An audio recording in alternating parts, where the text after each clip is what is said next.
Hello friends, welcome to boost your IQ। तो आज आप लोगों के लिए एक और बेहतरीन क्वेश्चन लेके आए हैं जो कि चारों तरफ आप वायरल देख सकते हैं।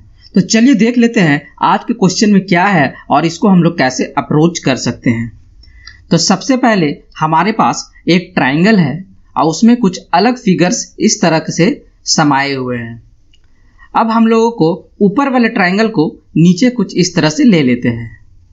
अब यहाँ पे लेने के बाद सारे फिगर्स को हम लोग रीअरेंज करेंगे। जब रीअरेंज करेंगे तो हम लोग पाएंगे कि यहाँ पे एक छोटा सा स्क्वायर अलग से बच जा रहा है, या फिर बोल सकते हैं कि ऊपर वाले ट्राइंगल में ये मिसिंग स्क्वायर कहाँ है। तो ये आप लोगों को एक ट्राई लेना है, अच्छे से कोशिश कीजिए। बेसिकली आपको ज्योमेट्री और ट्रिग्नोमेट्री का कॉन्सेप्ट लगेगा, तो यहाँ पे एक आप ट्राई ले सकते हैं। अगर नहीं सॉल्व हो तो फिर वीडियो को आगे देखें। तो चलिए हम लोग इसका सॉल्यूशन देख लेते हैं। तो सबसे पहले हम लोग यहाँ पे ऊपर वाले ट्राइंगल का एक नाम दे देते हैं ABC और नीचे वाले ट्राइंगल को नाम दे देते हैं RST। सिमिलरली हम लोग यहाँ पे एंगल का नाम दे देते हैं, एंगल का यहाँ पे P नाम दे देते हैं और इस वाले एंगल का Q नाम दे देते हैं। अब हम लोग एक चीज और नोट करेंगे कि यहाँ पे जो आपके स्क्वायर्स नजर आ रहे हैं, फॉर एग्जाम्पल ये वाला स्क्वायर, ठीक है, जितने भी स्क्वायर्स नजर आ रहे हैं वो हमारे 1 यूनिट स्क्वायर एरिया है, यानी कि ये लेंथ हमारा 1 यूनिट हम लोग मान लेते हैं क्योंकि सारे स्क्वायर्स का लेंथ 1 यूनिट है।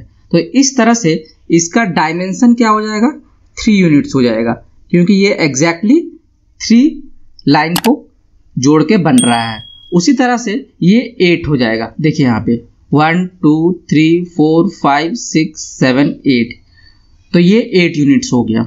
सिमिलरली ये 2 और ये वाला लाइन 5 यूनिट्स हो गया। तो हम लोगों को ये डायमेंशंस मिल चुके हैं। अब हम लोग आगे बढ़ेंगे। तो सबसे पहले हम लोग यहाँ पे फोकस करेंगे tan P पे।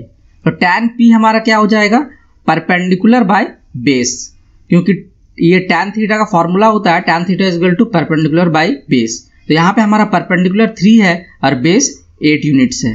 इसको हम लोग सॉल्व करेंगे तो हमारा P एंगल निकल के आ जाएगा 20.55। सिमिलरली हम लोग tan Q निकालेंगे तो 2/5 होगा और Q एंगल 21.80 निकल के आएगा।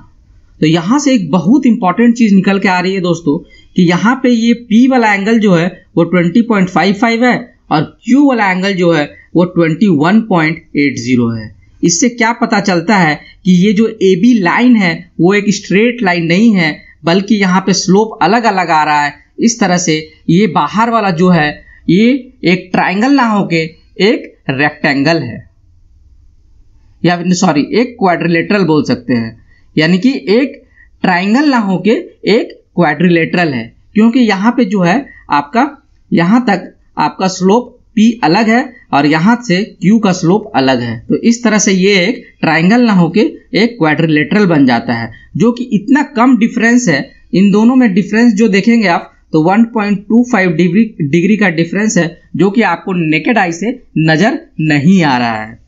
तो चलिए इसको थोड़ा हम लोग और अच्छे ढंग से अप्रोच कर लेते हैं। तो यहाँ पे हम लोग देखेंगे, देखिए ओरिजिनल जो फिगर है वो कुछ इस प्रकार से आपका है, जो कि आपको ओरिजिनल फिगर है, जो कि आपको नजर नहीं आ रहा है, ठीक है। तो अब क्या करेंगे, यहाँ पे थोड़ा ये जो मिसिंग स्क्वायर है ये आखिर कैसे आ रहा है उसको समझने की कोशिश करेंगे। तो यहाँ पे देखिए ये ट्राइंगल जो है, इस ट्राइंगल को जब हम लोग इस वाले पार्ट पे लाएंगे, तो चूंकि हम लोग का यहाँ का एंगल 20.55 है तो हम लोग 20.55 फिक्स कर लेते हैं। तो चूंकि यहाँ पे 20.55 है तो और यहाँ का एंगल 21.8 है, तो इस हिसाब से ये 2 ना होके 2 से थोड़ा कम होगा। चूंकि 2 से थोड़ा कम होगा तो उस हिसाब से हम लोगों को जो नजर आएगा वो ओरिजिनल में ऐसा नजर आएगा 20.55।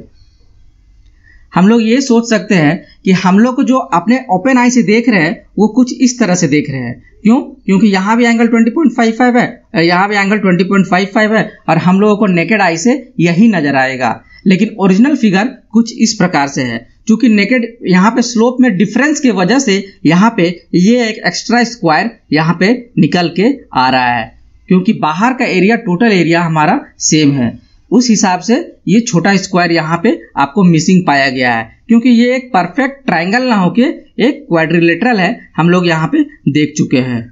उम्मीद करते हैं आपको ये सॉल्यूशन समझ में आ गया होगा। अगर किसी प्रकार का कोई डाउट रह गया हो तो कमेंट करें, आपको अच्छे से फिर से बता दिया जाएगा। चलिए दोस्तों, मिलते हैं अगले वीडियो में, तब तक के लिए धन्यवाद। और जाने से पहले एक बात बोलना चाहूँगा कि इसी तरह के इंटरेस्टिंग क्वेश्चन और अपने मेमोरी और IQ लेवल को बढ़ाने के लिए चैनल को सब्सक्राइब करना बिल्कुल ना भूलें। मिलते हैं अगले वीडियो में, तब तक के लिए धन्यवाद।